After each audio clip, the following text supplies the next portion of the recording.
The movement for labeling genetically modified foods is growing, as was illustrated in protests held in at least 20 cities throughout the U.S. this past Saturday. Here in Washington, protesters gathered outside the White House to vocalize their demand for the right to know if the foods they purchase are genetically modified.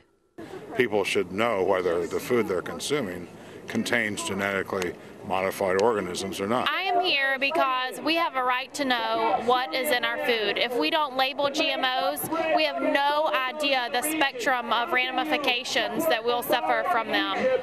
Genetically modified organisms, or GMOs as they're often known, are food products that have been altered at the genetic level. Scientists say GMOs are necessary because the increased food production that comes with it is needed for the rising human population. And even though no large-scale study has shown any negative effects of GMOs on people, many are still concerned about possible long-term adverse health effects.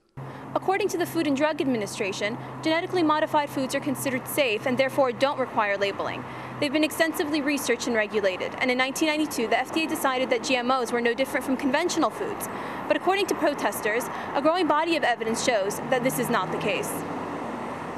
All organ system studies have been shown to be damaged by genetically engineered foods in smaller mammals. One corporation that has fought hard to keep GMO labels from being placed on food products is Monsanto. A very powerful agricultural biotechnology corporation, Monsanto patents and sells genetically modified seeds. According to its website, quote, individuals who make a personal decision not to consume food containing GM ingredients can easily avoid such products. In the U.S., they can purchase products that are certified as organic under the National Organic Program. They can also buy products which companies have voluntarily labeled as not containing GM ingredients, unquote. Although at least 6 European countries have banned all GMOs and countless others require by law that GMOs be labeled, the United States has no such legislation. Many protesters here believe it is because corporations like Monsanto have a very strong presence in the federal government and give generously to many politicians.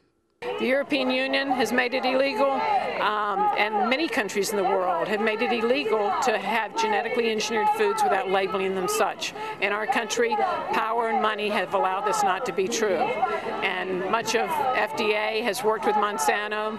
Our U.S. food safety czar was a previous VP and head honcho Monsanto. What do you expect if the fox is running the hen house? Though more Americans are raising their voices against powerful corporations like Monsanto, protesters believe it will take a large movement to counter the lobbying of agribusiness and keep the centuries-old farming industry from being driven into extinction. Marjanasi, Press TV, Washington.